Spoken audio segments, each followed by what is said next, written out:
Hey guys, so here's the deal. Joseph Smith claimed that the Book of Mormon was translated from an ancient set of gold-colored metal plates. Joseph was permitted to show this ancient record to several people who then testified to the world that they were actually real. Their testimonies are found in the pages preceding each Book of Mormon. We have the testimony of the 3 witnesses and the testimony of the 8 witnesses. But what you may not have known is that there were several other people who saw or had really cool experiences with the plates. In this episode, I just want to give you some crash course exposure to some of those informal experiences and explain why they're valuable.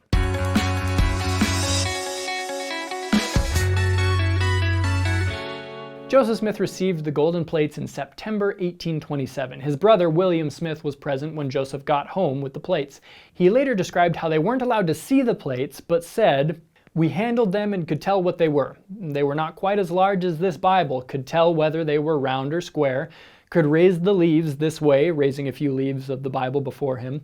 "One could easily tell that they were not a stone hewn to deceive or even a block of wood.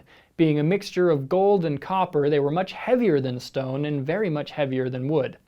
A man named Josiah Stowell was also present and actually later testified in court that while the plates were passing hands at Joseph's house, he caught a glimpse of a corner of the plates in a gap in the cloth. He believed in the Book of Mormon for the rest of his life. Today, whether or not the golden plates ever existed is a controversial issue, but back in Joseph's hometown, people were totally convinced he actually had them, and there were several attempts made to steal them. Has he got the gold? Oh yeah. Come on, let's cut him off. Things got so bad that he and Emma moved to Harmony, Pennsylvania, where Joseph continued the translation with Emma's help. Emma later said, "The plates often lay on the table without any attempt at concealment, wrapped in a small linen tablecloth, which I had given him to fold them in. I once felt of the plates as they thus lay on the table, tracing their outline and shape. They seemed to be pliable like thick paper and would rustle with a metallic sound when the edges were moved by the thumb, as one does sometimes thumb the edges of a book." These are some very casual, non-supernatural, and even accidental experiences attesting to the reality of the plates. But they weren't all that way, as we'll see with this next experience. Eventually, persecution caught up to the prophet in Harmony. Joseph and his new scribe, Oliver Cowdery, moved their efforts to the home of Mary and Peter Whitmer in Fayette. When Oliver's hand and Joseph's eyes grew tired, they went to the woods for a rest. There they often skated rocks on a pond. Mary Whitmer, with 5 grown sons and a husband to care for besides visitors, often grew tired. She thought they might just as well carry her a bucket of water or chop a bit of wood as to skate rocks on a pond. She was about to order them out of her home. One morning, just at daybreak, she came out of her cow stable with 2 full buckets of milk in her hands, when a short, heavy-set, gray-haired man carrying a package met her and said, "My name is Moroni. You have become pretty tired with all the extra work you have to do. The Lord has given me permission to show you this record," turning the golden leaves one by one. Mary's frustrations dissipated and she had a solid testimony of the Book of Mormon for the rest of her life. Now, why am I telling you all of this? Anyone? Bueller? Okay, so we've talked about the 3 witnesses, the 8 witnesses, and now some of these informal witnesses.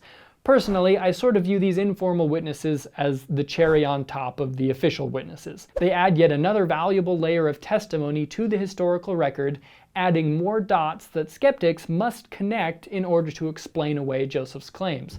Just as one simple example, Fawn Brodie, a renowned critic of Joseph Smith, believed that the official witnesses were not conspirators but victims of Joseph's unconscious but positive talent at hypnosis. We'll address this theory more in depth in a future episode, but for now, let's roll with it. Somehow, unconsciously, Joseph is causing people to hallucinate.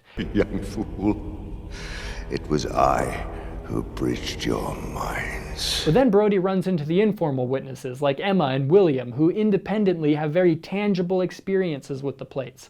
Brodie ends up modifying her theory. She writes, "Perhaps Joseph built some kind of makeshift deception." But she also had to decide what to do with Mary Whitmer, who was visited by an angelic messenger and saw the plates while Joseph wasn't even present. Brodie concludes that not only could Joseph unconsciously hypnotize people, he could hypnotize people he wasn't even around that frankly weren't big fans of his. If that's true, frankly, I can think of several instances where that talent could have really come in handy in Joseph's life. Oh, that would have been the best! Anyway, you get the point. These additional witnesses are tough to accommodate into theories of conspiracy or deception on Joseph's part. And while witness statements don't necessarily prove anything, they do further support the idea that Joseph was telling the truth and that he actually did have the golden plates as he claimed.